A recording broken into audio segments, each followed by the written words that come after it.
Okay. तो class ninth की problem solving series में ये लास्ट चैप्टर है जो कि इसमें साउंड करेंगे। ये पूरा का पूरा सीरीज कंप्लीट हुआ। जिसने भी इस सीरीज को कंप्लीट किया होगा वो मतलब प्रॉब्लम सॉल्विंग में बादशाह बन जाएगा। मतलब कोई भी प्रॉब्लम ला के दो एकदम बिंदास तरीके से सॉल्व करोगे, क्योंकि सारे ही वीडियोज़ में हमने जो भी पॉसिबल वेरिएशंस हो सकता है, डिफरेंट डिफरेंट वेरिएशंस हो सकते हैं, वो हमने कवर किया है। प्लस जितने भी सारे टॉपिक्स हैं, जितने भी डिफरेंट फार्मूला है, उन सभी फार्मूला को किस तरह से यूज करना है वो सारे ही तरह के प्रॉब्लम्स हमने ले रखा है। ठीक, वैसे ही इस चैप्टर में भी करेंगे। ये लास्ट चैप्टर है। इसके इस चैप्टर में जितने भी फार्मूले हैं उनको कैसे यूज करना है वो सारा ही मतलब डिफरेंट डिफरेंट क्वेश्चंस के थ्रू हम सीखेंगे। डिफरेंट फार्मूला को अप्लाई कैसे करना है। अगेन एज यूजुअल ये जो भी सीरीज है या इस चैनल पर जितने भी वीडियोज है उस किस तरह के बच्चों के लिए हैं जो आगे चल के कोई भी कॉम्पिटिटिव एग्जाम्स देने वाले हैं या फ्यूचर में जेई और नीट का प्रिपरेशन करने वाले हैं। ठीक, अगर तुम सीरियस हो तो मतलब बुक का प्रमोशन खरीद सकते हो। ठीक, जिसमें जेई और नीट के प्रॉब्लम्स मतलब एक्चुअल जो जेई और नीट के प्रॉब्लम्स है उसको क्यूआर कोड में के तौर मतलब इस बुक में दिया गया है, और उसका क्यूआर कोड भी दिया गया है जिसका स्कैन करके तुम उसका डिटेल वीडियो सॉल्यूशन भी देख सकते हो। ठीक, ठीक है। तो अब इस चैप्टर में बिना कुछ बकवास किए आगे बढ़ते हैं। ठीक, तो शुरू करते हैं फर्स्ट क्वेश्चन से। ठीक, तो पहला क्वेश्चन अपना बोल रहा है A string of guitar vibrate at 110 hertz. If the wavelength is this, what is the velocity of wave in the string? ठीक, तो यहाँ पे क्या दे रखा है, बेसिकली फ्रीक्वेंसी दे रखा है। गिटार का जो फ्रीक्वेंसी है यहाँ पे एफ की वैल्यू दे रखी है। ये थोड़ा ज़्यादा ही हो गया, एफ की वैल्यू ये दे रखी है। सिंपल लिख देते हैं, एफ इजकल टू कितना 110 हर्ट्ज। और क्या दे रखा है, वेवलेंथ दे रखा है, मतलब लैम्डा की वैल्यू दे रखा है 153 सेंटीमीटर। अब सेंटीमीटर है तो उसको मीटर में कन्वर्ट कर लेंगे। एसआई यूनिट में हम यूजुअली चीज़ें कैलकुलेट करते हैं। तो 153 डिवाइडेड बाई 100 मीटर हो जाएगा ये, तो ये बन जाएगा 1.53 मीटर। ठीक, हमें क्या कैलकुलेट करना है, वेव वेलोसिटी कैलकुलेट करना। वेव वेलोसिटी का फॉर्मूला क्या होता है, lambda into F, wavelength into frequency. ठीक, तो बस सिंपल वैल्यू पुट कर देंगे। लैम्डा की वैल्यू कितना 1.53 और एफ की वैल्यू कितना 110। इसको मल्टीप्लाई करेंगे तो कितना हो जाएगा 11 3 जा 33, 11 5 जा 55, 58 5, 11 5 जा 16, और ये जीरो है तो यहाँ पे एक जीरो आ जाएगा। और दो डेसिमल हैं तो दो डेसिमल के दो डिजिट के बाद, मतलब दो डेसिमल नहीं है, दो डिजिट के बाद डेसिमल है, तो ये दो डिजिट के बाद यहाँ पे डेसिमल हम डाल देंगे। तो ये जो होगा अपना वेव स्पीड आ जाएगा। वेव स्पीड का यूनिट क्या होता है, मीटर पर सेकेंड, तो यूनिट हो जाएगा इसका मीटर पर सेकेंड, और ये अपना मतलब फाइनल आंसर हो जाएगा। ठीक, तो सवाल ये कंप्लीट हुआ। अगला सवाल, a wave in the ocean has a period of 10 second and a wavelength of 200 metre. मतलब समुद्र में एक वेव उठा हुआ है और उसका दे रखा है कि टाइम पीरियड अपने को पता है कितना 10 सेकेंड, और वेवलेंथ की वैल्यू दे रखा है कितना 200 मीटर। पूछा क्या जा रहा है, what is the wave speed, wave speed की वैल्यू क्या होगी। अब वेव स्पीड का फॉर्मूला क्या, पिछले वाले क्वेश्चन में हमने यूज किया था लैम्डा इंटू एफ। अच्छा, एफ की वैल्यू क्या होती है 1/t, तो लैम्डा मतलब एफ की वैल्यू क्या 1/t टाइम पीरियड। तो वेव वेलोसिटी का फॉर्मूला यहाँ क्या बन जाएगा, लैम्डा बाई टी। ये वाला फॉर्मूला हम यूज करेंगे इस केस में। लैम्डा की वैल्यू दे रखा है कितना 200 मीटर और टी कितना दे रखा है 10 सेकेंड। वैल्यू पुट करेंगे, जीरो से जीरो कैंसिल, ये बनेगा 20 मीटर पर सेकेंड। ये हो जाएगा अपना वेव वेलोसिटी या फिर वेव स्पीड, जो भी इसमें पूछा जा रहा है। तो ये अपना आंसर हो जाएगा। अगले सवाल की तरफ बढ़ते हैं। इस चैप्टर में मेनली छोटे छोटे ही सवाल होंगे, बहुत ज़्यादा डिफिकल्ट नहीं होंगे। कुछ क्वेश्चंस होते हैं जो कि थोड़े से अच्छे लेवल के बनते हैं, नहीं तो ज़्यादातर क्वेश्चंस बेसिकली डायरेक्ट ही होते हैं, मतलब सीधे फार्मूला बेस्ड। क्वेश्चन में फार्मूला डालो और आंसर एकदम उबल के आएगा उसमें से, ऐसा मतलब कुछ क्वेश्चंस होता है। चश्मा लगाना भूल गया हूँ, चश्मा लगा लेते हैं, चश्मा साफ कर लेते हैं, वरना आंखों में शैडो आ रहा है। तुम्हें लग रहा होगा मतलब क्या ही हो रखा है, लाइट की वजह से वो हो रहा है basically.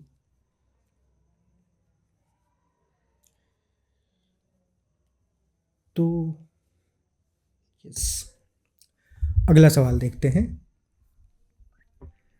The speed of transverse wave in string is this if a source produce a disturbance that has a frequency of 6 hertz, what is the wavelength of the waves?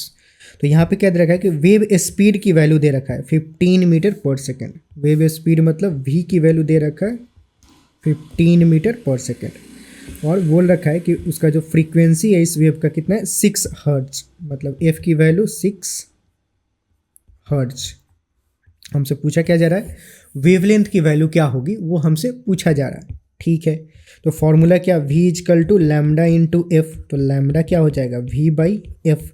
अब v दे रखा है, f दे रखा है, यहाँ पे simple value put कर देंगे, v की वैल्यू 15, f की वैल्यू 6, ये हो जाएगा 3 से कैंसिल करें तो 3 2 जा 3 5 जा 5/2, 5/2 मतलब 2.5, और ये लैम्डा है, लैम्डा मतलब मीटर हो जाएगा यूनिट, तो जो वेवलेंथ होगा कितना हो जाएगा 2.5 मीटर। यही अपना फाइनल आंसर हो जाएगा। ठीक, अगला सवाल देखते हैं। A periodic longitudinal wave that has a frequency 20 hertz travel along a coil spring. ठीक है, if the distance between successive compression is 0.6 metre, what is the speed of the wave. Frequency दे रखा है यहाँ पे, एफ की value कितना 20 hertz, और दे रखा है कि डिस्टेंस बिटवीन सक्सेसिव कंप्रेशन। अब डिस्टेंस बिटवीन सक्सेसिव कंप्रेशन क्या होता है, जब भी लॉन्जिट्यूडनल वेव ट्रैवल करता है तो वो कंप्रेशन और रेयरफेक्शन के टर्म्स में, कंप्रेशन और रेयरफेक्शन के फॉर्म में ट्रैवल करता है। अब distance between two successive compression या फिर distance between two successive rarefaction, वो जो होता है वो वेवलेंथ के बराबर होता है। ठीक, मतलब ऐसा कुछ। तो ये हाई प्रेशर हो गया, तो ये कंप्रेशन वाला पार्ट हो गया, ये हाई प्रेशर, तो डिस्टेंस बिटवीन टू कंप्रेशन जो होगा वो क्या हो जाएगा, वेवलेंथ के बराबर हो जाएगा, वही यहाँ पे दे रखा है। तो बेसिकली ये इनडायरेक्टली लैम्डा की वैल्यू दे रखा है 0.6 मीटर। हमसे पूछा क्या जा रहा है, वेव स्पीड की वैल्यू पूछी जा रही है। सिंपल हम फॉर्मूला अप्लाई कर देंगे, वेव स्पीड क्या, लैम्डा इंटू एफ। लैम्डा की वैल्यू 0.6 और एफ की वैल्यू 20, ये मल्टीप्लाई करेंगे तो ये हो जाएगा 12 मीटर पर सेकेंड। 620 120 और एक जीरो जो है डेसिमल के बाद है, तो एक जीरो जो आएगा वो ख़त्म हो जाएगा। तो बेसिकली 12 मीटर पर सेकेंड ये अपना फाइनल आंसर हो जाएगा। ठीक, ठीक है, तो ये सवाल मतलब कंप्लीट हुआ। अगला सवाल, a long spring whose one end is rigidly fixed is stretched from the other end and then left। मतलब एक स्प्रिंग जो है उसका एक एंड को हमने फिक्स कर दिया ऐसे किसी वॉल में, और दूसरे एंड को हमने ऐसे लमड़ाया और छोड़ दिया। छोड़ देंगे तो मतलब स्प्रिंग ऐसे ऐसे ऐसे ऐसे कुछ करेगा। अब बोल रहा है कि longitudinal wave of frequency this is produced. अब इसमें जो स्प्रिंग जब ऐसे ऐसे ऐसे ऐसे करेगा तो उसमें जो वेव प्रोड्यूस हुआ है उस वेव का फ्रीक्वेंसी दे रखा है, एफ की वैल्यू कितना है 10 हर्ट्ज। ठीक है, if the velocity of the wave is this, मतलब v की वैल्यू कितना है 25 metre per second, then find the distance between two consecutive compression in the string. तो distance between two consecutive compression का मतलब क्या, again wavelength. Distance between two consecutive compression या फिर टू कंसेक्यूटिव, कंसेक्यूटिव मतलब क्या, लगातार एक के बाद एक, वो वेवलेंथ के बराबर होता है। या फिर टू कंसेक्यूटिव रेयरफेक्शन के बीच का भी जो डिस्टेंस होता है वो भी वेवलेंथ के बराबर ही होता है। ठीक, मतलब ऐसे वेव ट्रेवल कर रहा है तो ये मतलब कंप्रेशन हो गया, तो ये जो डिस्टेंस होता है बेसिकली वो लैम्डा के बराबर होता है। या फिर ऐसे हो गया तो ये रेयरफेक्शन हो गया कंप्रेसर, तो इसके बीच का जो ये डिस्टेंस होता है वो भी लैम्डा के बराबर होता है। ठीक, तो बेसिकली टू कंसेक्यूटिव कंप्रेशन पूछ रहा है, मतलब बेसिकली हमसे लैम्डा की वैल्यू पूछ रहा है कि लैम्डा की वैल्यू क्या होगी, lambda is equal to what. तो उसके लिए क्या फॉर्मूला एक ही है, v equal to lambda into f. तो यहाँ से अपने को लैम्डा की वैल्यू कैलकुलेट करनी है, तो लैम्डा हो जाएगा v बाई एफ। v की वैल्यू कितना 25 पुट कर देंगे, f की वैल्यू कितना 10 डाल देंगे, तो ये बन जाएगा 5 से कैंसिल करेंगे तो 5/2 मतलब 2.5 मीटर। तो जो लैम्डा की वैल्यू होगी वो 2.5 मीटर, मतलब ये जो होगा अपना फाइनल आंसर हो जाएगा। ठीक, छोटे छोटे ही सवाल है, ज़्यादा कैलकुलेशन है नहीं इसमें। अगला सवाल देखते हैं। A sound wave produced by a clock chime is heard this metre away this second later. Clock CHIME का मतलब क्या होता है? अगर किसी को पता हो तो नीचे कमेंट में बताओ, मेरे को भी नहीं पता है।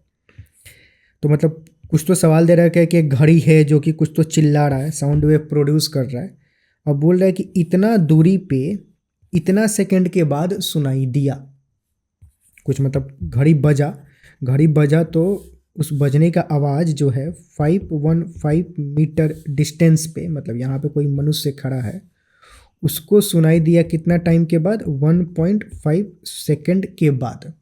ठीक है, तो पूछा क्या जा रहा है, what is the speed of sound of the clock chyme in air. Chyme और साइम समथिंग कुछ तो है। तो जो साउंड वेव ट्रैवल कर रहा है बेसिकली उसका स्पीड क्या होगा वो हमें कैलकुलेट करना है। तो स्पीड के लिए यहाँ पे हम फॉर्मूला अप्लाई कर देंगे। स्पीड क्या होता है? Distance by time. अब ये जो साउंड है वो इतना डिस्टेंस इतना टाइम में ट्रैवल किया, कवर किया है। ठीक, तो इतना डिस्टेंस इतना टाइम में कवर किया है, तो उसका स्पीड क्या होगा? Distance by time. डिस्टेंस कितना ट्रैवल किया? 515, और टाइम कितना लिया? 1.5 सेकेंड। तो बस ये कैलकुलेट कर लेंगे।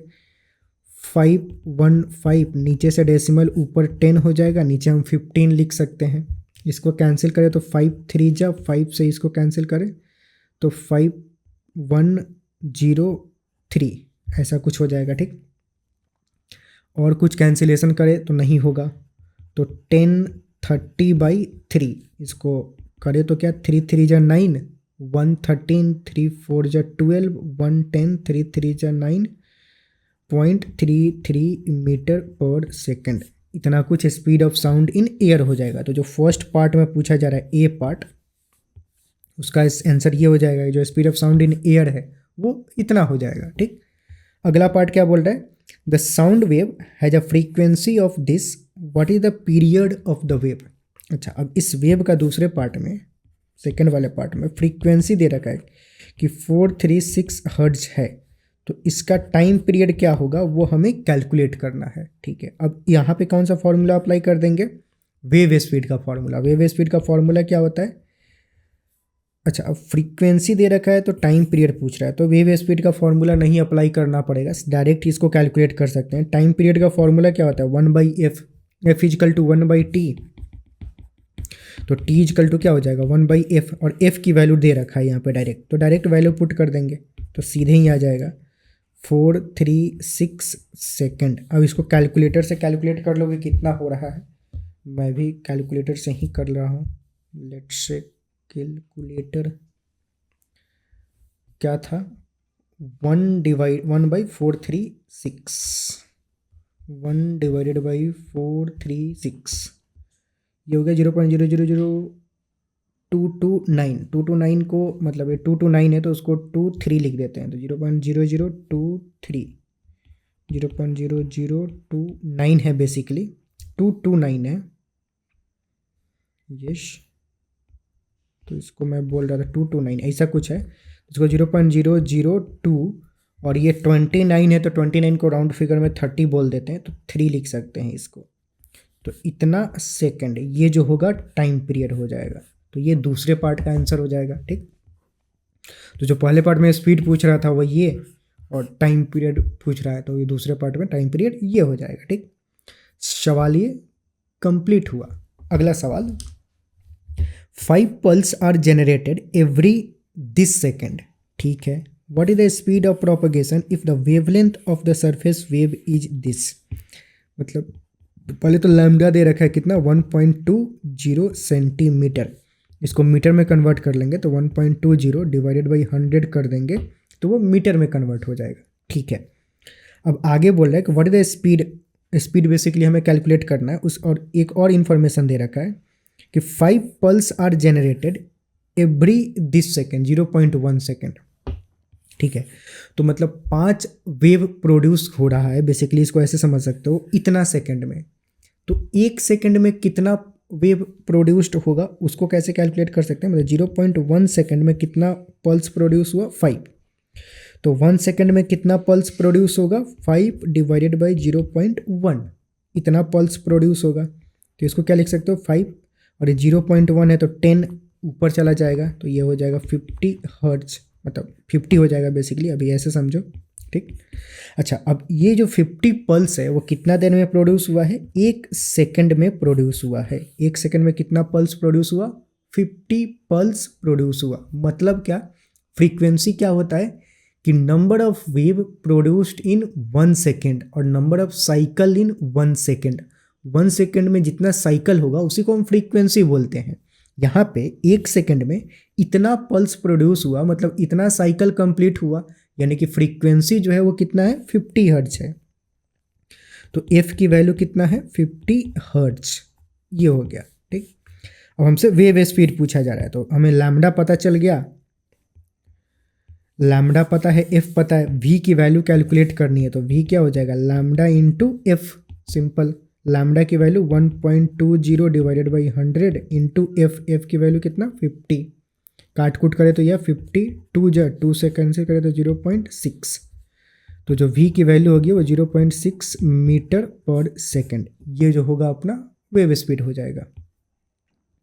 तो यही हमसे पूछा जा रहा, तो ये मतलब फाइनल आंसर हो जाएगा इसका, ठीक। सवाल कंप्लीट हुआ।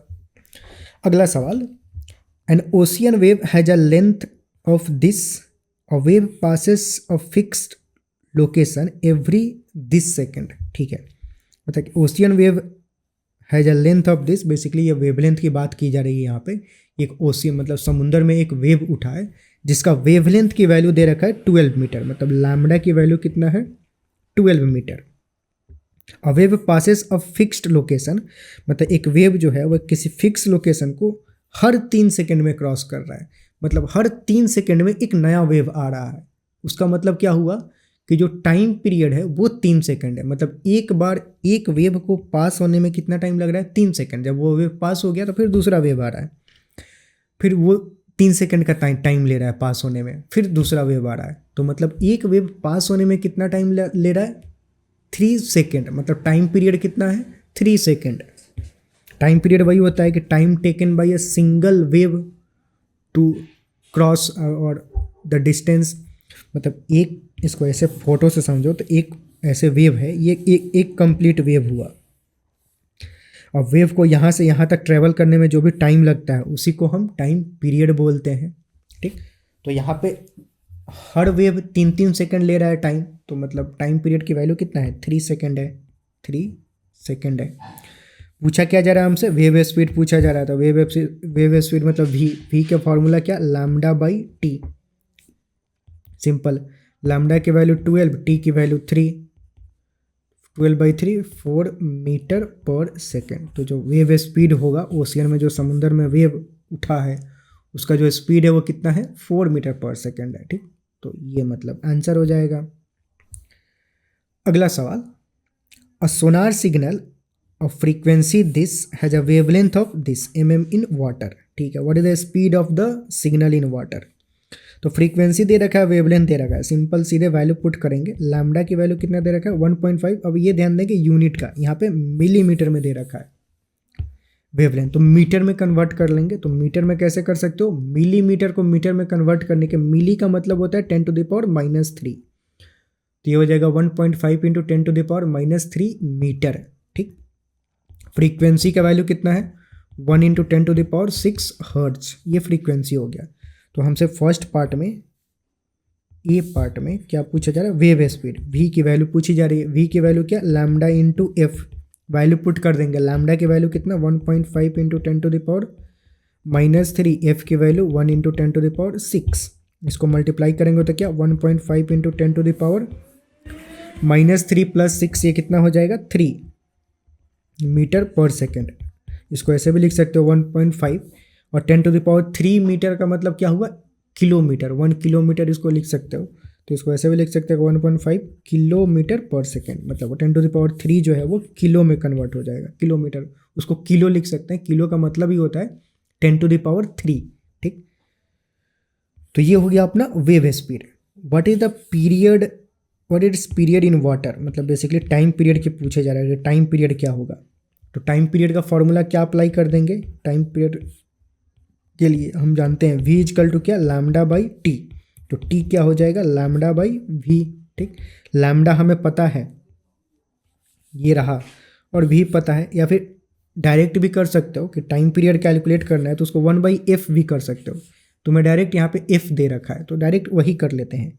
ये भी करोगे तो ऐसे भी आंसर आ जाएगा, लैम्डा की वैल्यू यहाँ से, v की वैल्यू यहाँ से पुट कर दो इसमें तो टाइम पीरियड आ जाएगा। या फिर उससे भी शॉर्टकट है, time period is equal to 1/f, और f की वैल्यू डायरेक्ट लिख देते हैं 1 × 10⁻⁶। तो जो टाइम पीरियड होगा वो 10⁻⁻6 सेकेंड हो जाएगा। तो ये मतलब टाइम पीरियड हो जाएगा, जो कि सेकेंड वाले पार्ट में पूछा जा रहा है कि what is it's period in water. ठीक, तो ये हो जाएगा इसका। ठीक है, अगला सवाल देखते हैं। Find the velocity of wave as shown in the figure below. मतलब इसमें फोटो में कुछ वेव ये दिखा रखा है, इसका वेलोसिटी कितना है वो हमें कैलकुलेट करना है। ठीक, ठीक है। तो अब फोटो में ऐसा दे रखा है कि मतलब ये दो डिस्टेंस है इसके बीच का, वो कितना है, 1.5 मीटर। हम जानते हैं कि ये जो डिस्टेंस होता है वो किसके बराबर होता है, वेवलेंथ के बराबर होता है। तो यानी कि लैम्डा की वैल्यू क्या हो जाएगी, 1.5 मीटर। ये हो गया अपना वेवलेंथ। अच्छा, अब यहाँ पे दे रखा है कि ये जो टाइम है वो 10 सेकेंड है, ये टाइम जो है 20 सेकेंड है। हम जानते हैं कि वेव को एक साइकिल कंप्लीट करने में जो टाइम लगता है उसको हम टाइम पीरियड बोलते हैं। अब टाइम पीरियड की वैल्यू कितना हुआ, मतलब यहाँ पे देखा जाए तो यहाँ से ये वाला टाइम जो है वो टाइम पीरियड के बराबर है। ये टाइम कितना है, 20 सेकेंड के बराबर है। यानी कि टाइम पीरियड की वैल्यू कितना है, यहाँ पे 20 सेकेंड है। अब हमें लैम्डा पता चल गया, टाइम पीरियड पता चल गया, v की वैल्यू कैलकुलेट करनी है। v इजकल टू क्या, लैम्डा बाई टी। लैम्डा मतलब 1.5, t मतलब 20। कैलकुलेट करेंगे तो 1.5 को 15 लिख सकते हैं, नीचे 10 आ जाएगा, 2 × मतलब 20, इसको लिख सकते हो क्या, 7.5 × 10⁻⁻², मतलब 15/2 जो है वो 7.5 हो जाएगा, और 1 0 1 0 ये, तो 2 0, तो 10⁻⁻² लिख सकते हो। इतना मीटर पर सेकेंड। अब मीटर पर सेकेंड को हम ऐसे भी लिख सकते हैं, सेंटीमीटर में भी लिख सकते हैं। इसको थोड़ा खोपचे में इधर लाते हैं, तो ये जो 7.5 10⁻⁻² मीटर जो है, मीटर को सेंटीमीटर में अगर कन्वर्ट करें तो 100 से मल्टीप्लाई कर सकते हैं, उतना सेंटीमीटर पर सेकेंड हो जाएगा। अब ये जो 100 है वो इस 10⁻⁻² को ख़त्म कर देगा, तो बचा क्या, सिर्फ 7.5। तो 7.5 सेंटीमीटर पर सेकेंड। तो जो वेव स्पीड होगा वो 7.5 सेंटीमीटर पर सेकेंड। या फिर ये भी तुम फाइनल आंसर लिख सकते हो, मतलब जरूरी नहीं है कि सेंटीमीटर में कन्वर्ट ही करें, ऐसा भी आंसर डायरेक्ट दे सकते हो। या फिर ये भी आंसर हो सकता है, ये हो गया मीटर पर सेकेंड में और ये हो गया सेंटीमीटर पर सेकेंड में। ठीक, दोनों ही आंसर इक्वली करेक्ट है। ठीक, कोई ज़्यादा करेक्ट कोई कम करेक्ट नहीं है, दोनों बराबर करेक्ट है। ठीक, कोई पार्शियलिटी नहीं। ठीक है, अगले सवाल की तरफ प्रस्थान करते हैं। अगला सवाल बोल रहा है, a source is producing 500 sound wave in 3 second. ठीक है, मतलब 3 सेकेंड में कोई सोर्स 1500 साउंड वेव प्रोड्यूस कर रहा है। ठीक है, if the distance between two adjacent rarefaction be 68 centimetre, मतलब दो रेयर फैक्शन के बीच का जो डिस्टेंस है वो दे रखा है 68 सेंटीमीटर। तो फ्रीक्वेंसी क्या होगा, वेवलेंथ क्या होगा, वेलोसिटी क्या होगा, वो हमें कैलकुलेट करना है। ठीक है, तो पहले तो ये देखते हैं कि गिवन क्या है। The distance between two adjacent rarefaction, हमने पहले भी देखा था कि डिस्टेंस बिटवीन टू एडजेसेंट या फिर कंजिक्यूटिव, एडजेसेंट का मतलब होता है साइड बाय साइड, कंजिक्यूटिव का मतलब होता है लगातार। तो लगातार का मतलब भी यही हुआ कि एक के बाद एक दूसरा वाला। ठीक, तो दोनों कंजिक्यूटिव कंप्रेशन या फिर रेयर फैक्शन, उन दोनों के बीच का डिस्टेंस को हम क्या बोलते हैं, वेवलेंथ बोलते हैं। ठीक, तो बेसिकली इनडायरेक्टली स्टाइल मार के लैम्डा की वैल्यू दे रखा है 68 सेंटीमीटर। अब सेंटीमीटर में है तो उसको मीटर में कन्वर्ट कर देंगे, तो 100 से डिवाइड कर देंगे, इतना मीटर वेवलेंथ दे रखा है। ठीक, अच्छा एक बात और यहाँ पे बोल रखा है कि ये 1500 साउंड वेव प्रोड्यूस कर रहा है 3 सेकेंड में। तो 1 सेकेंड में कितना साउंड वेव प्रोड्यूस करेगा, 3 सेकंड में 1500 साउंड वेव प्रोड्यूस कर रहा है, तो 1 सेकंड में कितना करेगा? 1500/3, मतलब 500 वेव प्रोड्यूस करेगा। ठीक, मतलब क्या हुआ कि 1 सेकंड में इतना वेव प्रोड्यूस हो रहा है, मतलब ये क्या है? फ्रीक्वेंसी है। फ्रीक्वेंसी क्या होता है कि number of wave produced in 1 second. तो 1 सेकंड में यहाँ पे 500 वेव प्रोड्यूस हो रहा है, यानी कि लैम्डा की वैल्यू, लैम्डा नहीं, एफ की वैल्यू, फ्रीक्वेंसी की वैल्यू कितना है? 500 हर्ट्ज। ठीक, ये रहा। हमें क्या कैलकुलेट करना है? अब फर्स्ट पार्ट बारी बारी से देखते हैं। फर्स्ट पार्ट में बोल रहा है फ्रीक्वेंसी कैलकुलेट करना है। फ्रीक्वेंसी मतलब यही हो गया जो गिवन ही है। तो फ्रीक्वेंसी कितना हो गया? 500 हर्ट्ज, 500 हर्ट्ज। दूसरे वाले पार्ट में क्या बोल रहा है कि वेवलेंथ की वैल्यू क्या होगी? तो वेवलेंथ भी यही दे रखा था, हमने पहले ही देख लिया है। तो लैम्डा की वैल्यू क्या हो जाएगी? 68/100 मीटर या फिर 68 सेंटीमीटर, डायरेक्ट ऐसे भी लिख सकते हैं। थर्ड पार्ट क्या पूछ रहा है? वेलोसिटी सी। तो वेलोसिटी वी की वैल्यू क्या हो जाएगी? Lambda into F. फार्मूला क्या होता है? डायरेक्ट हमने देख लिया कि पहले बहुत बार यूज किया है। लैम्डा की वैल्यू कितना है यहाँ पे? 68/100 पुट करेंगे, हम मीटर में पुट करेंगे। ठीक, ऐसा यूनिट में पुट करेंगे वैल्यू।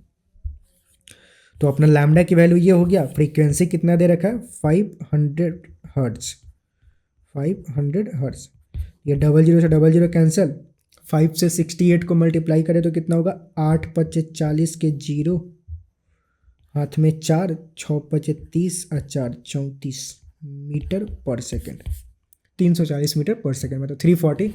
नहीं समझ में आया तो मतलब मल्टीप्लाई करो, 8×5 = 40, 0×4, 6×5 = 30 + 4 34। तो ये मतलब आंसर हो जाएगा 340 मीटर पर सेकेंड।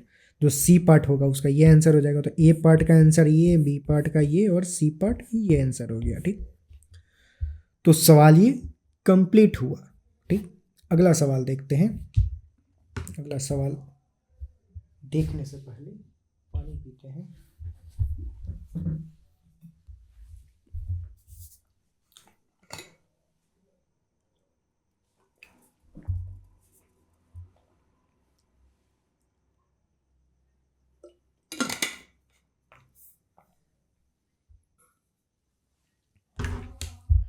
ठीक है,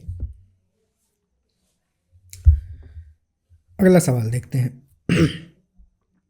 आवाज़ आई थिंक कि क्लियर होगा। थोड़ा खा पी लेता हूँ।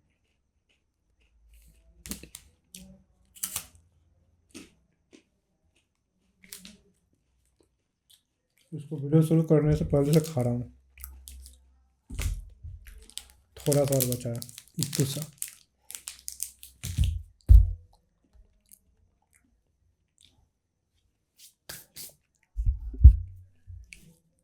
ठीक है,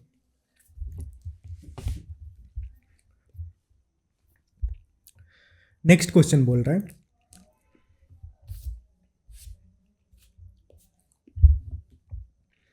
estimate the speed of sound in air at a standard temperature and pressure by using first Newton's formula और दूसरा लैप्लास फार्मूला। अच्छा, अब ये पता होना चाहिए कि न्यूटन फार्मूला क्या होता है और लैप्लास फार्मूला क्या होता है। न्यूटन बाबा ने बोला था कि जो speed of sound in air होता है उसको हम दे सकते हैं v=√p/ρ के फॉर्मूला से। ये ऊपर वाला प्रेशर है, नीचे डेंसिटी है। ठीक, ऊपर क्या है? Pressure. The pressure of sound wave in air और divided by density of air, ये अकॉर्डिंग टू न्यूटन बाबा। लेकिन बाद में ये फॉर्मूला देखा गया कि ये गलत हुआ, तो लैप्लास आके उसको फॉर्मूले को करेक्ट किया। लैप्लास ने बोला कि नहीं, जो साउंड वेव का स्पीड, मतलब साउंड का जो स्पीड होता है एयर में, उसको हम दे सकते हैं γ/p/ρ से। ये p है। ठीक, मतलब गामा जहाँ पे एडियाबेटिक कांस्टेंट होता है, अभी के लिए बस ऐसा नाम याद रख लो कि gamma is what? Adiabatic constant. ये क्या है? प्रेशर। और ये क्या है? डेंसिटी। मैं यहाँ पे लिख भी दे रहा हूँ एक बार। ये है क्या? प्रेशर। ये क्या है? डेंसिटी। और ये जो गामा है वो क्या है? Adiabatic constant. Adiabatic constant. ठीक, तो ये लैपलास के द्वारा दिया गया फॉर्मूला। तो इन्हीं दो लैपलास ने ये फॉर्मूला दिया था। अब इन्हीं दो फॉर्मूला का यूज करके हमें स्पीड कैलकुलेट करना है, और कहाँ कैसे कैलकुलेट करना है, at standard temperature and pressure. अब स्टैंडर्ड टेम्परेचर एंड प्रेशर क्या होता है, इसको शॉर्ट में STP भी बोलते हैं। तो STP पे मतलब स्टैंडर्ड टेम्परेचर प्रेशर पे जो टेम्परेचर की वैल्यू होती है वो 0 डिग्री सेल्सियस होती है।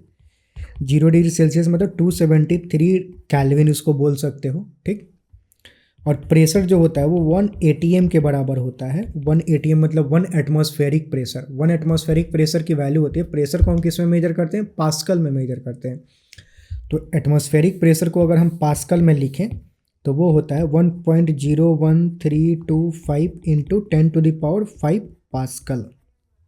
इतना मतलब 1 एटमॉस्फेरिक प्रेशर जो होता है वो इसके बराबर होता है।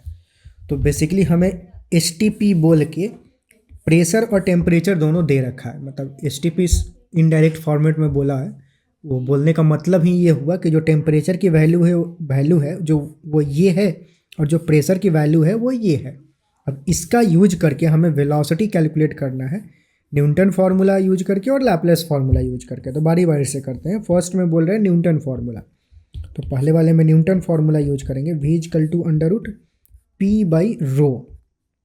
ठीक, रो को देखोगे तो ऐसे लिखते हैं, ठीक, और P जो होता है उसको ऐसे लिखते हैं। तो दोनों में डिफरेंस है थोड़ा सा, वो ध्यान देंगे। तो वैल्यू पुट करें तो प्रेशर क्या 1.01325 into 10⁵ pascal divided by rho की वैल्यू कितना है। अब डेंसिटी की वैल्यू यहाँ पे दे रखा है 1 mole of air, the mass of 1 mole of air is, अच्छा यहाँ पे मास दे रखा है 29.0 इंटू 10⁻³ kg। ओके, तो 1 मोल एयर जो है वो 29.0 इंटू 10⁻³ kg है। तो इससे हम डेंसिटी कैसे कैलकुलेट कर सकते हैं, 1 मोल ऑफ एयर जो होता है वो कितना वॉल्यूम लेगा, मतलब एक्वायर करेगा। तो इसके लिए भी एक मतलब डायरेक्ट ही होता है कि 1 लीटर जो मतलब 1 मोल ऑफ कोई भी एयर जो होता है वो STP पे 22.4 लीटर स्पेस ऑक्यूपाई करता है बेसिकली। तो ये भी पता होना चाहिए इसमें, मतलब इसको सॉल्व करने के लिए। तो जो ये जो मास दे रखा है, ये मास कितना वॉल्यूम में फैला हुआ होगा, 22.4 लीटर वॉल्यूम में फैला होगा। ये लीटर है, ये भी ध्यान देंगे। अब 1 लीटर किसके बराबर होता है, 1 लीटर जो होता है मीटर क्यूब में कन्वर्ट करें तो 10⁻³ मीटर क्यूब के बराबर होता है। ठीक, तो अगर 10⁻³ की वैल्यू अब यहाँ पे अगर हम पुट कर दें तो जो डेंसिटी आएगा, मतलब रो की वैल्यू होगी, डायरेक्ट रो की वैल्यू नहीं दे रखा है, थोड़ा स्टाइल मार के दे रखा है, तो वैल्यू कैलकुलेट करना पड़ेगा। तो ये हो जाएगा 29.0 इंटू 10⁻³ ये मास हो गया। वॉल्यूम मतलब डेंसिटी क्या, मास बाई वॉल्यूम। तो मास जो हुआ वो ये हो गया, और ये जो मास है वो कितना दूरी में फैला हुआ है, कितना वॉल्यूम में, इतना लीटर में 20। तो ये मास डिवाइडेड बाई वॉल्यूम। अब ये लीटर में है, लीटर को मीटर में कन्वर्ट करने के लिए 10⁻³ तो ये हो जाएगा kg मीटर क्यूब, इतना हो जाएगा। ठीक, तो ये क्या हो जाएगा 10⁻³ से 3 कैंसिल, 29.0 डिवाइडेड बाई 22.4 kg पर मीटर क्यूब। ये हो गया अपना डेंसिटी। अब ये डेंसिटी की वैल्यू हम डाल देंगे यहाँ पे, इस डेंसिटी की वैल्यू यहाँ पे डाल देंगे। ठीक, तो इस डेंसिटी की वैल्यू हम यहाँ पे, मैं एरो भी बना दे रहे हैं, यहाँ पे डालें तो क्या हो जाएगा 29.0 डिवाइडेड बाई 22.4, तो वो 22.4 जो है वो ऊपर चला जाएगा। ठीक, अब इसको कैलकुलेट करें तो ये कितना आएगा, अब इसको अगेन कैलकुलेटर से कैलकुलेट करेंगे 1.01325 इंटू 22.4। तो इसको अगर हम कैलकुलेट करें 1.01325 इंटू 22.4 डिवाइडेड बाई 29, ये आया, और जो भी आया इंटू 10⁵, मतलब ये हमने कैलकुलेट कर लिया, this into this divided by this into 10⁵ और उसके बाद अंडर रूट ले लेंगे। तो इंटू 10⁻, 1 2 3 4 5 ये हुआ, और इसका अंडर रूट मतलब ये नहीं, ये स्क्वायर हो गया, सॉरी पीछे जाने का रास्ता है। ये डिवाइडेड बाई 29 था यहाँ तक, ये मल्टीप्लाई कर दिया हमने, ठीक है। इसके बाद अंडर रूट लेना, अंडर रूट मतलब ये वाला मसाला, दिस इक्वल टू कितना आएगा, ये आया 279.75 279.75 मीटर पर सेकेंड। ये फॉर्मूला, ये मतलब वैल्यू आया speed of sound in air using Newton Baba formula. लेकिन हमें पता है कि कुछ speed of sound in air जो होता है वो कुछ 317 तो 320 मीटर पर सेकंड के बराबर होता है, तो ऑब्वियसली ये कम है, इसीलिए ये फॉर्मूला गलत साबित हो गया था। तो बाद में जब लैप्लेस ने मतलब जब बाद में एक्चुअल एक्सपेरिमेंट से कैलकुलेट किया गया तो जो फॉर्मूला आता, तो तब जो वैल्यू आता था speed of sound in air 310 या 320 के करीब कुछ आता था, लेकिन इससे कुछ 279 ही दे रहा है, तो यानी कि ये फार्मूला गलत है। तो लैप्लेस ने बाद में बोला कि नहीं, फार्मूला जो है ये ना होके ये होगा, गामा पी बाई रो के बराबर होगा। तो अब गामा पी मतलब बेसिकली हुआ क्या था कि थोड़ी देर में कुछ बोल रहा हूँ, समझ में आए अच्छी बात है, नहीं समझ में आए बहुत अच्छी बात है, ठीक।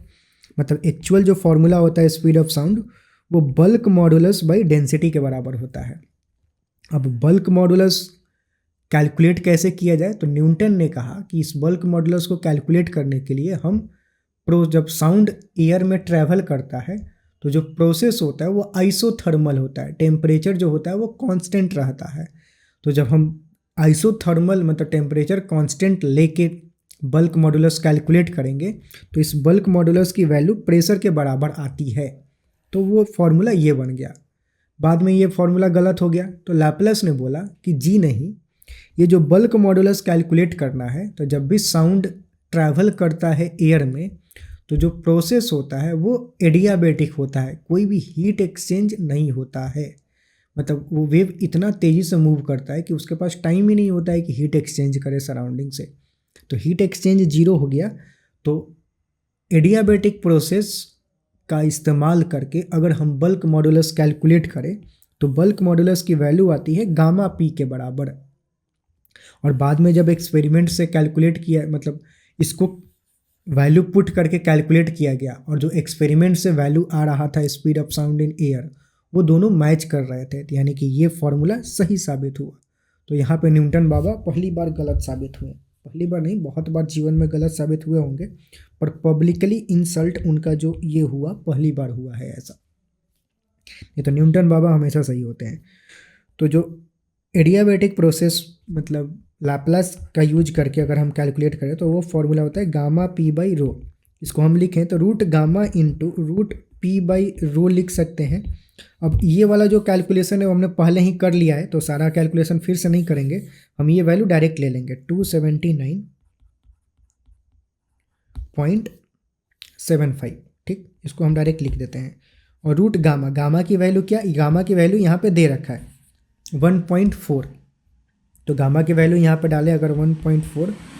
अब ये कैलकुलेट करें तो कितना होगा, तो जो भी पहले कैलकुलेट करके ये आया था इसमें मल्टीप्लाई क्या करना है, रूट 1.4 इंटू ब्रैकेट में ले लेते हैं रूट 1.4 ब्रैकेट क्लोज, नहीं डबल अंडर रूट चला गया,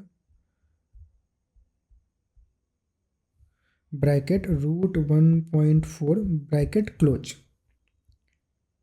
एक और bracket close, this is equal to what, this is equal to 331, sorry मैं भी 320 बोल रहा था, 331 मतलब कुछ आंसर होगा 331 पॉइंट कितना है 01, तो मतलब एग्जैक्ट 331 ही ले सकते हैं इसको, अप्रॉक्सीमेटली 331 मीटर पर सेकेंड। तो लैप्लास का इस्तेमाल करके अगर हम speed of sound wave calculate करें तो वो कुछ 330 आता है, जो कि ये एक्चुअल वैल्यू के काफ़ी क्लोज है, जो एक्चुअल साउंड का जो स्पीड जब हम मेजर करेंगे तो वो 330 के आसपास ही कुछ आता है STP पे, स्टैंडर्ड टेम्परेचर और प्रेशर पे। तो बेसिकली वो तो कहानी थी, यहाँ पे हमें सवाल सॉल्व करना था। तो मतलब सवाल के अकॉर्डिंग हम डायरेक्ट मतलब न्यूटन बाबा के अकॉर्डिंग ये फार्मूला, ये वैल्यू, और लैप्लेस बाबा के अकॉर्डिंग ये वाली वैल्यू करेक्ट हो जाएगी। ठीक, तो ये दो आंसर हो जाएगा। सवाल कंप्लीट हुआ। सवाल थोड़ा लंबा खींच गया कहानी बताने के लिए, कोई नहीं, आगे सॉल्व करते हैं। तो अगला सवाल देखते हैं। आगे बोल रहा है an echo returned in 3 second, what is the distance of the reflecting surface from the source given that a speed of sound is this 342। Okay, let say कोई आदमी चिल्ला रहा है तो उसके द्वारा जो साउंड गया और फिर टकरा के वापस आ गया, ऐसे कितना टाइम में? 3 सेकंड में। तो हमसे पूछा जा रहा है और दे रखा है कि साउंड का जो स्पीड है, जो साउंड जिस स्पीड से जा रहा है वो है 342 मीटर पर सेकेंड। तो जो distance of reflecting surface from the source, ये रिफ्लेक्टिंग सरफेस हो गया और ये सोर्स हो गया जो चिल्ला रहा है, तो इसके बीच का डिस्टेंस कितना है वो हमें कैलकुलेट करना है। तो मान लेते हैं कि जो डिस्टेंस है वो d है। Distance between reflecting surface and source जो है वो कितना है? d है। ठीक है, तो स्पीड का फॉर्मूला क्या हो जाएगा यहाँ पे? मतलब साउंड यहाँ से यहाँ गया और फिर वापस आया, तो जो टोटल डिस्टेंस कवर करेगा वो टोटल डिस्टेंस कितना कवर करेगा? d प्लस डी, 2d के बराबर। तो जो टोटल डिस्टेंस कवर्ड होगा वो कितना होगा? 2d के बराबर। अच्छा, डिस्टेंस इजकल टू क्या होता है? Speed into time.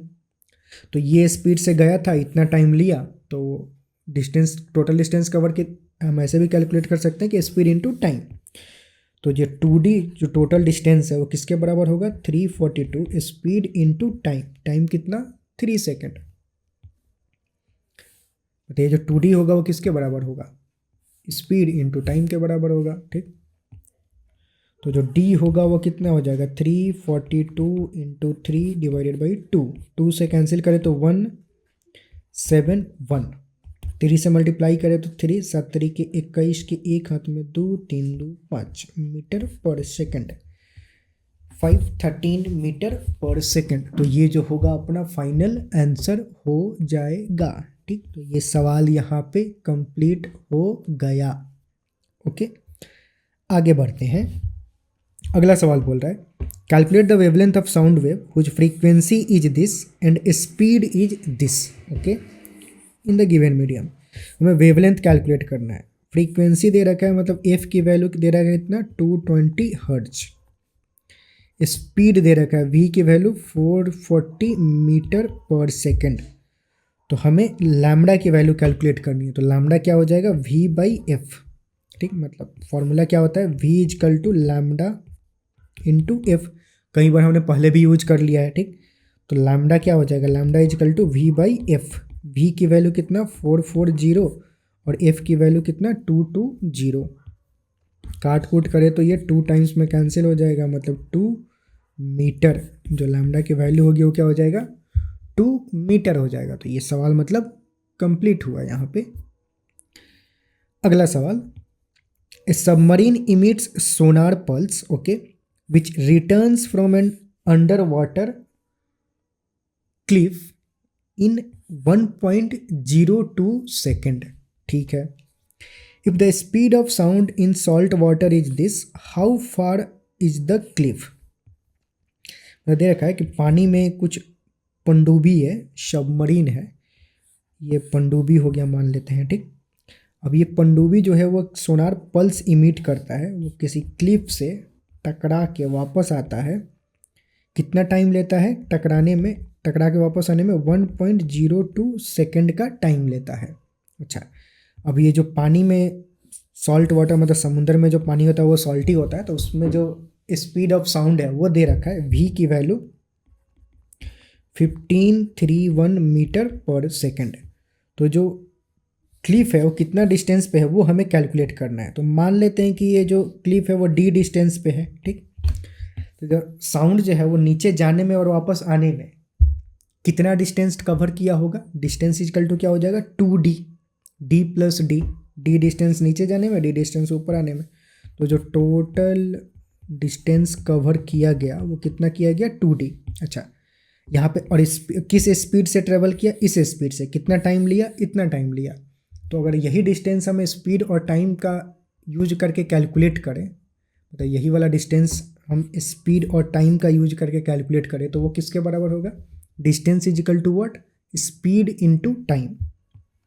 ये जो डिस्टेंस है वो क्या होगा, स्पीड इनटू टाइम के बराबर हो जाएगा। ये ध्यान देंगे, ये स्पीड है और ये टाइम है, नॉट टाइम पीरियड। वो टाइम पीरियड कैपिटल टी होता है, यहाँ पे टाइम है, टाइम टेकन। तो ये अपना एक इक्वेशन बन जाएगा। अब यहाँ से वैल्यू पुट करें 2D, स्पीड की वैल्यू कितना 1531 और टाइम कितना 1.02 सेकेंड। तो जो डिस्टेंस होगा D वो कितना हो जाएगा 1531 इंटू 1.02 डिवाइडेड बाई 2।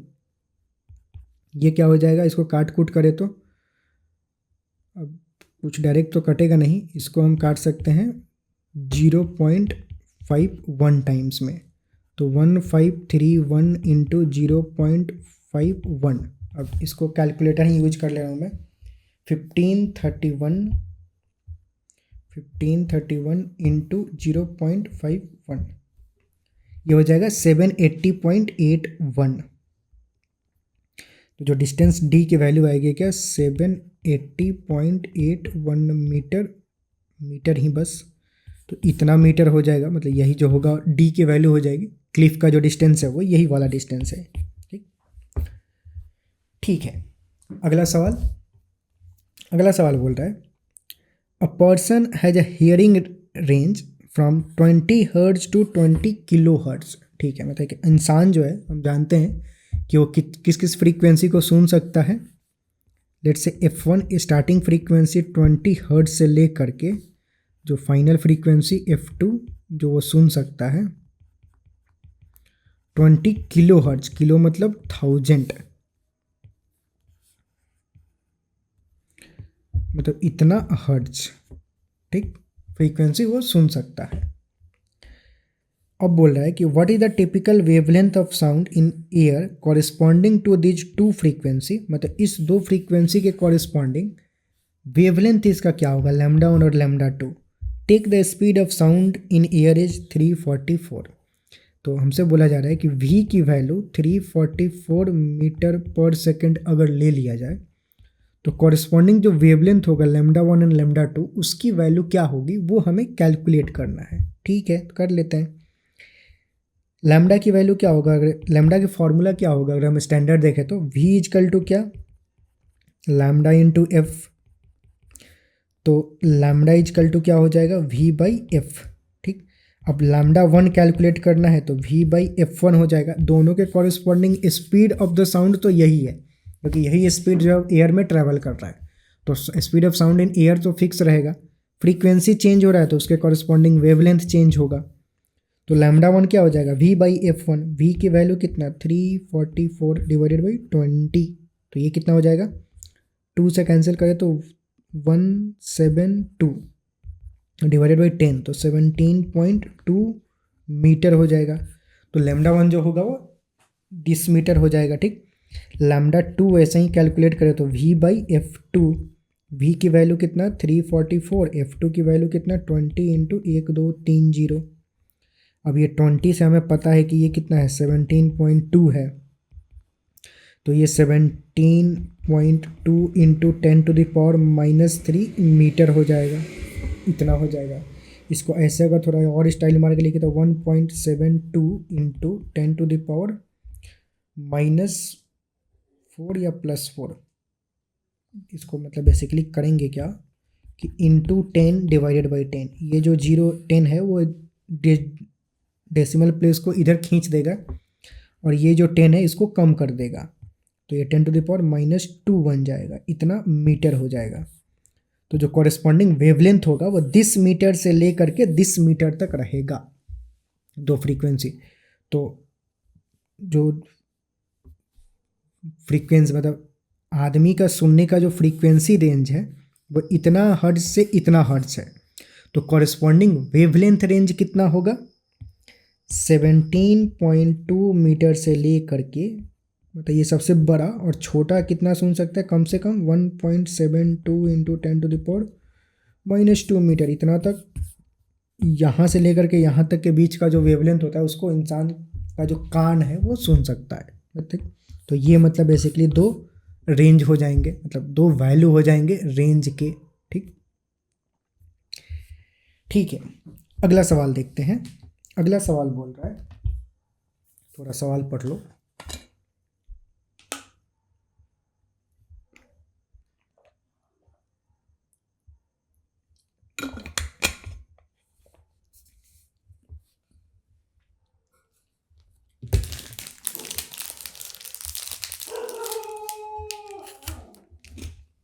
चॉकलेट खत्म करके ही रहेगा।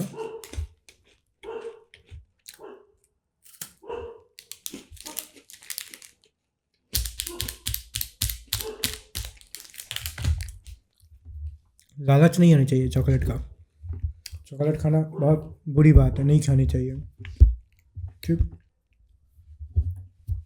ठीक है, अगला सवाल देखते हैं। A boy standing in the front of a wall at 17 metre, ठीक, प्रोड्यूसेस 10 क्लैप्स पर सेकेंड। ठीक है, बोल रहा है एक बालक है जो कि वॉल के 17 मीटर सामने खड़ा है। ये कोई वॉल है, तो इससे 17 मीटर के डिस्टेंस पे ये बालक खड़ा है। ठीक, अब बोल रहा है कि वो 10 क्लैप पर सेकेंड प्रोड्यूस कर रहा है। एक सेकेंड में कितना क्लैप प्रोड्यूस कर रहा है? 10 क्लैप। इससे हमें क्या पता चलता है? फ्रीक्वेंसी पता चलता है कि जो फ्रीक्वेंसी वो प्रोड्यूस कर रहा है वो कितना है, मतलब 10 साइकिल वो प्रोड्यूस कर रहा है, मतलब कि फ्रीक्वेंसी कितना है? 10 हर्ट्ज का। ठीक, he notice that the sound of his clapping coincide with the echo. He noticed that the sound of his clapping coincides with the echo.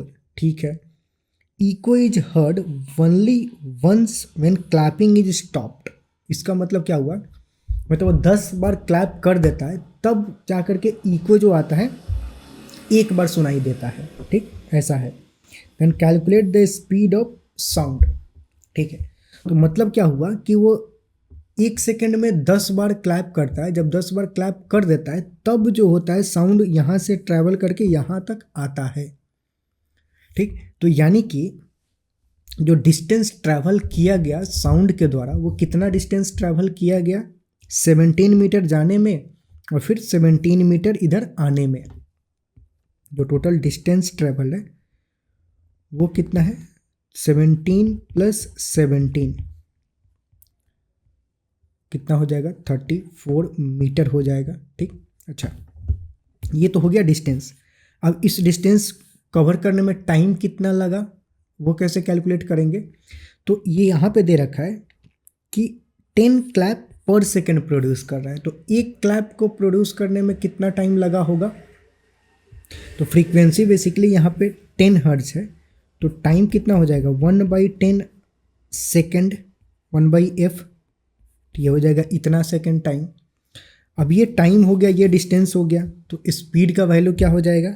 v = total distance 34 by time taken. Time taken कितना? 1/10, तो ये कितना हो जाएगा? 340 metre per second.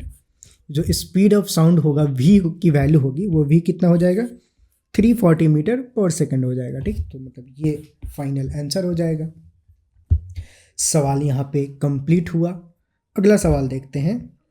ये 19 और ये 20, उसके बाद ख़त्म। लास्ट 2 क्वेश्चन बचा हुआ है, फटाफट करते हैं, ज़्यादा टाइम नहीं लगेगा, पेशेंस के साथ बैठे रहेंगे। अगला सवाल बोल रहा है, अ sound wave travel at A speed of this if it's wavelength is this, what is the frequency of the wave? Will it be audible? वो सुनाई देगा भी या नहीं? पहले तो ये बाद में देखेंगे सुनाई देगा या नहीं, पहले तो फ्रीक्वेंसी कितना होगा वो कैलकुलेट करते हैं। तो साउंड का स्पीड दे रखा है, v की वैल्यू दे रखा है, v कितना? 339 metre per second. Wavelength lambda की वैल्यू कितना दे रखा है? 1.5 सेंटीमीटर। उसको मीटर में कन्वर्ट कर देंगे, 1.5 × 10⁻⁻2 मीटर हो जाएगा। तो हमें फ्रीक्वेंसी कैलकुलेट करना है। फ्रीक्वेंसी f = क्या? v/λ। थोड़ा सा स्पीड अप लेंगे क्योंकि हमने बहुत सारे क्वेश्चंस इसी पैटर्न के सॉल्व किए हैं, तो f = डायरेक्ट यूज करेंगे v/λ। v की वैल्यू कितना? 339। लैम्डा की वैल्यू कितना 1.5 इंटू 10⁻⁻²। अब ये काट कूट करे तो क्या एग्जैक्ट कटेगा नहीं, कैलकुलेटर यूज कर लेते हैं।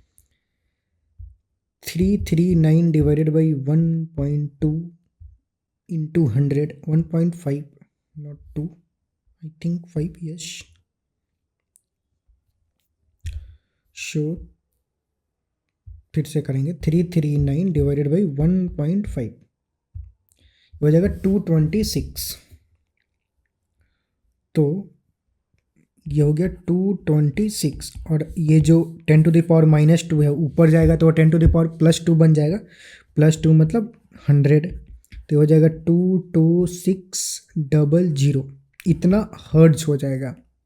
इसको हम देखें तो इसको 22.6 इंटू 10⁻³ लिख सकते हैं, मतलब 1 2 3 डिजिट के बाद अगर हम डेसिमल दें तो 10⁻³ हो जाएगा दिस हर्ट्ज। तो ये अगर देखा जाए तो ये 10⁻³ मतलब क्या, किलो इसको लिख सकते हैं कि 22.6 किलो हर्ट्ज के बराबर है। अब आदमी का जो कान होता है, मतलब फ्रीक्वेंसी एक तो ये हो जाएगा। अब आदमी का जो कान होता है वो 20 से लेकर के 20,000 हर्ट्ज तक सुन सकता है, लेकिन ये 20,000 से ज़्यादा है। 22.6 किलो, किलो मतलब 1000, तो बेसिकली 22.6 है, मतलब 20,000 से ज़्यादा है। ज़्यादा है यानी कि इस फ्रीक्वेंसी को कान जो है वो नहीं सुन पाएगा। ये फ्रीक्वेंसी हमें अपने कान को सुनाई ही नहीं देगा। सुनाई ही नहीं देगा मतलब नॉट ऑडिएबल, नॉट ऑडिएबल, ठीक। और जो फ्रीक्वेंसी पूछ रहा है वो ये हो जाएगा। तो यही सवाल में पूछा जा रहा है। सवाल कंप्लीट हुआ।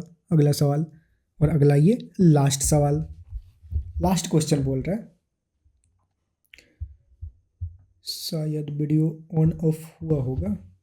ओके, लास्ट सवाल बोल रहा है, a dog happy to see its owner wags its tail 2.5 times a second. तो कुत्ता जो अपने मालिक को देख के अपनी पूंछ हिलाता है, और वो पूंछ कैसे हिलाता है, 2.5 टाइम्स अ सेकेंड, एक सेकेंड में 2.5 टाइम्स अपनी पूंछ हिलाता है। तो अब पूछा क्या जा रहा है, what is the period of the wigging of tail, मतलब विगिंग मतलब हिलाना होता होगा शायद, ठीक। तो पूंछ जो वो हिला रहा है उसका टाइम पीरियड क्या है वो हमें कैलकुलेट करना है। पहले तो ये कि वो कुत्ता जो है वो एक सेकेंड में 2.5 टाइम्स पूंछ हिला रहा है, मतलब जो पूंछ हिलाने की फ्रीक्वेंसी क्या है, 2.5 हर्ट्ज। फ्रीक्वेंसी क्या होता है, एक सेकेंड में कितना वेव प्रोड्यूस हुआ, एक सेकेंड में कितना साइकिल कंप्लीट हुआ। तो यहाँ पे एक सेकेंड में कितना साइकिल कंप्लीट हो रहा है, 2.5 साइकिल, मतलब 2.5 बार वो हिला रहा है पूंछ, ठीक। तो 2.5 हर्ट्ज ये फ्रीक्वेंसी हो गया। पहले पार्ट में क्या पूछा जा रहा है, टाइम पीरियड। टाइम पीरियड क्या होता है, 1/f, 1/f मतलब 1/2.5, मतलब 10/25, मतलब 5 2 जा 5, 5 जा 2/5 मतलब 0.4 सेकेंड। तो जो टाइम पीरियड होगा कुत्ते की पूंछ हिलाने के वो क्या हो जाएगा, 0.4 सेकेंड, ठीक। अच्छा, दूसरा क्या बोल रहा है, how many wags of how many wags of its tail will the dog make in 1 minute. मतलब 1 मिनट में वो कुत्ता कितनी बार पूंछ हिलाएगा। वेग्स का मतलब आई होप कि हिलाना ही होता होगा, मैं अभी डाउट में जा रहा हूँ। हालांकि उससे हम जो सॉल्व कर रहे हैं उस पर कुछ फ़र्क नहीं पड़ेगा, लेकिन एक बार क्रॉस चेक कर लेते हैं कि वही होता है या कुछ और होता है, और नेट काम नहीं कर रहा है। और ये आखिरी सवाल है इस चैप्टर का और इस सीरीज का भी, तो मैं बिल्कुल भी नहीं चाहता हूँ कि ये इसमें कुछ मैं गलत बोल दूँ, रेपुटेशन ख़राब हो जाएगा। WEGS, WEGS,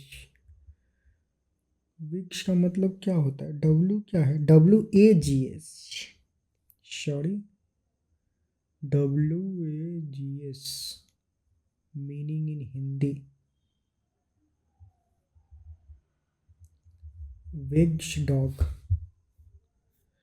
common main behaviour tail wigging expression emotions like uncertainty कुछ दिखाई दे रहा है, कुछ तो एक्सप्रेशन ही होता है, कुत्ता कुछ पूंछ वूछ हिला के कुछ राइट और लेफ्ट करके देता है, मतलब वही है। How many wags of tail, मतलब कितना बार वो कुछ तो हिलाएगा या फिर इधर उधर कुछ करेगा 1 मिनट में, तो ठीक है। तो बी पार्ट कैसे, अब 1 सेकंड में वो 2.5 टाइम्स हिला रहा है, 1 सेकंड में कितना 2.5 टाइम्स, तो 1 मिनट मतलब 60 सेकंड में कितनी बार करेगा 2.5 इंटू 60, 2.5 इंटू 60 कितना हो जाएगा, पहले तो ये पॉइंट नीचे 10 0 0 कैंसिल, 25 6 जो 150, तो 150 टाइम्स वो हिलाएगा ऐसा, तो ये मतलब उसका फाइनल आंसर हो जाएगा, ये इसका आंसर हो जाएगा। तो ए पार्ट का आंसर ये, बी पार्ट का आंसर ये, और सवाल ये कंप्लीट हुआ। ओके, इसके साथ साथ ये जो सीरीज था क्लास 9th का पूरा प्रॉब्लम सॉल्विंग सीरीज वो भी कंप्लीट हुआ। ठीक, आई होप कि तुम्हें अच्छा लगा होगा, बहुत सारी चीज़ें सीखने को मिली होगी। पूरा का पूरा अगर ये सीरीज तुम फॉलो करोगे और किए हो तो न्यूमेरिकल में तुम्हें कहीं भी कोई भी प्रॉब्लम नहीं आने वाली है। ठीक, सारे फॉर्मूले का रिवीजन हो जाएगा। और भी ज़्यादा नंबर ऑफ क्वेश्चंस करना चाहते हो तो बुक प्रमोशन ये बुक खरीद सकते हो। ठीक, मतलब बेसिकली इसमें क्या है कि बहुत सारे क्वेश्चंस हैं, एग्जाम्पल दिए गए हैं, नोट्स प्लस एग्जाम्पल, साथ साथ हर एग्जाम्पल जो दिया गया है उसका QR कोड दिया गया है, उसको स्कैन करके वो उस एग्जाम्पल का डिटेल वीडियो सॉल्यूशन देख सकते हो। काफ़ी हाई क्वालिटी में वीडियोज बनाए गए हैं सारे के सारे। फिर एंड में, हर चैप्टर के एंड में क्वेश्चन बैंक है, और उस क्वेश्चन बैंक में जितने भी क्वेश्चन है उन सभी क्वेश्चन का QR कोड दिया गया है, एक एक क्वेश्चन का QR कोड।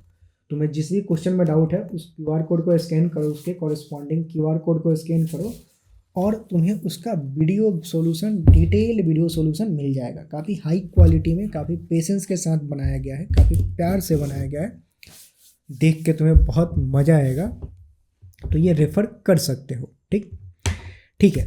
ओवरऑल क्या तुम्हारा फीडबैक है नीचे कमेंट में ज़रूर बताना। अच्छा लगा, नहीं लगा, नहीं लगा तो क्या नहीं लगा अच्छा, क्या अगर अच्छा लगा तो क्या अच्छा लगा वो भी लिखो, और अपने दोस्तों के साथ शेयर कर दो। अगर कोई तुम्हारे सहपाठीगण हैं जो कॉम्पिटिटिव एग्ज़ाम्स का प्रिपरेशन करने वाले हैं या फिर कर रहे हैं तो उन्हें हेल्प हो जाएगी। ठीक, इस चैनल को पर्टिकुलरली मतलब हर क्लास के टॉपर्स जो होते हैं वही फॉलो करते हैं, क्योंकि इसमें हम डिफ़िकल्ट चीज़ें करते हैं।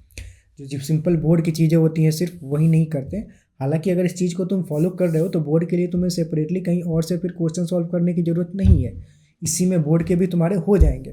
पर अगर सिर्फ और सिर्फ बोर्ड चाहते हो तो फिर ये करना, मतलब वैसे बच्चे ये सब फॉलो नहीं करते हैं उतना, क्योंकि सिर्फ बोर्ड के लिए तो मतलब सिंपल सी चीज़ें होती है, वो तो ऐसे ही नहीं पड़ जाता है, कहीं से देख लो। पर अगर कॉम्पिटिटिव वाले पार्ट में हो, कोई भी olympiad, JEE, NEET, corresponding engineering, medical exam दे रहे हो मतलब अभी के लेवल पे, तो ये सब चीज़ें वही बालकगण रेफ़र करते हैं। ठीक है, तो ज़्यादा बकैती नहीं करेंगे, मिलते हैं, मतलब अब आगे क्या चाहिए वो बताओ, नहीं तो मिलते हैं क्लास 10th में। ठीक, मतलब आगे जो भी अगला वीडियो आएगा क्लास 10th के लिए, क्लास 9th के लिए भी मैं सोच रहा हूँ कुछ और करने के लिए। तुम्हें क्या चाहिए वो नीचे कमेंट में बताओ। ज़्यादा लोग जो भी चीज़ें बोलेंगे वो चीज़ हम करेंगे। ठीक, और शेयर करना मैं नहीं भूलना है, जितना ज़्यादा शेयर कर सकते हो उतना करो, ताकि ज़्यादा से ज़्यादा लोग इससे जुड़ पाएँ। ठीक है, wish you all the very best, और मिलते हैं अगले वीडियो में।